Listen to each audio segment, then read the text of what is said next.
My search led me to the study of the spiritual forces with which all of us are blessed. And it was in this field that I came upon a clue which has enabled me to help millions of people to find their earthly destinies. I want to describe my discovery in the simplest terms possible, because it will reveal to you why it is true that whatever the mind can conceive and believe, the mind can achieve, regardless of how many times you may have failed in the past or how lofty your aims and hopes may be. I caught my first fleeting glimpse of the profound law which provides the means by which we may choose our own purpose in life and attain it while I was being coached by Andrew Carnegie during the organization of the Science of Success philosophy. I had just finished telling Mr. Carnegie that I feared he had chosen the wrong person to give the world the first practical philosophy of personal success because of my youth, my lack of education, and my lack of finances. Well, at this point, Mr. Carnegie delivered a lecture that I shall never forget because it changed my entire life and paved the way for my helping to change the lives of millions of people, some of them not yet born. Let me call your attention to a great power which is under your control, said Mr. Carnegie, a power which is greater than poverty, greater than the lack of education, greater than all of your fears and superstitions combined. It is the power to take possession of your own mind and direct it to whatever ends you may desire.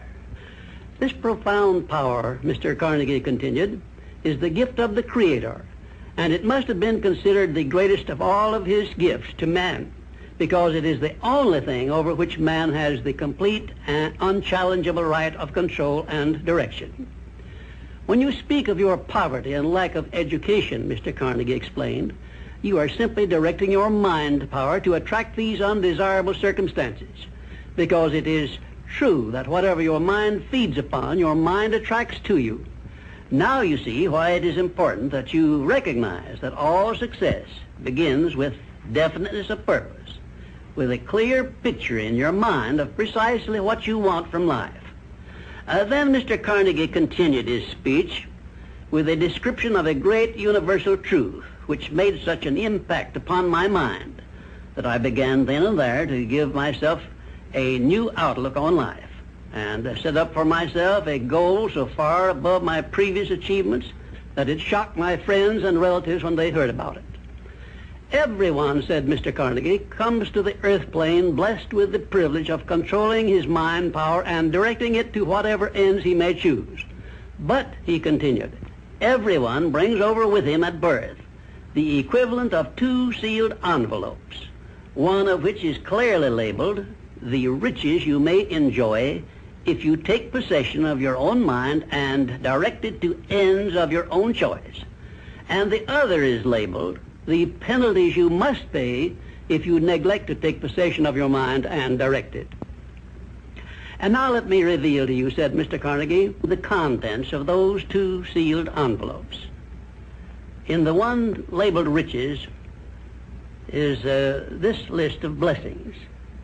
1, sound health. 2, peace of mind.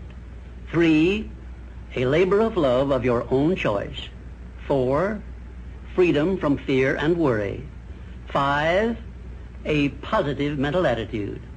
6, material riches of your own choice and quantity. In the sealed envelope labeled penalties, Mr. Carnegie continued, is this list of the prices one must pay for neglecting to take possession of his own mind. 1, ill health. 2, fear and worry. 3, indecision and doubt. 4, frustration and discouragement throughout life. 5, poverty and want. 6, and a whole flock of evils consisting of envy, greed, jealousy, anger, hatred, and superstition.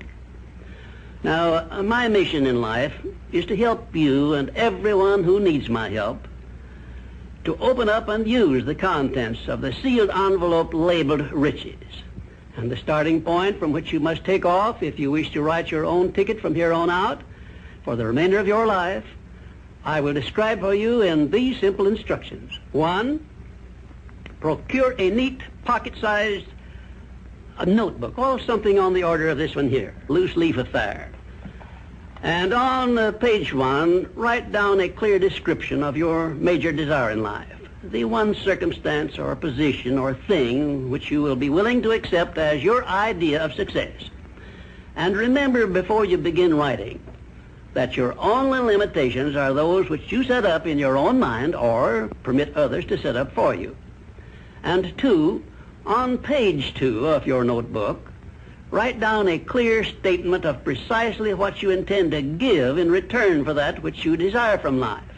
And then start in right where you stand now to begin giving. And 3, memorize both of your statements, what you desire and what you intend to give in return for it, and repeat them at least a dozen times daily. And always end your statements with this expression of gratitude for the blessings with which you were gifted at birth. I ask not, O divine providence, for more riches, but more wisdom with which to accept and use wisely the riches I received at birth in the form of the power to control and direct my mind to whatever ends I desire. If you are not too successful or self-satisfied to accept and express this profound prayer, if you accept it and express it in the same spirit of humble sincerity in which I pass it on to you, a new and a better world will reveal itself to you. A world in which you will see reflected the circumstances and the things which you yourself have created. And now let me close this, our first visit, with my favorite expression of gratitude. O divine providence, I ask not for more riches, but more wisdom with which to make wiser use of the riches you gave me at birth, consisting in the power to control and direct my own mind to whatever ends I desire.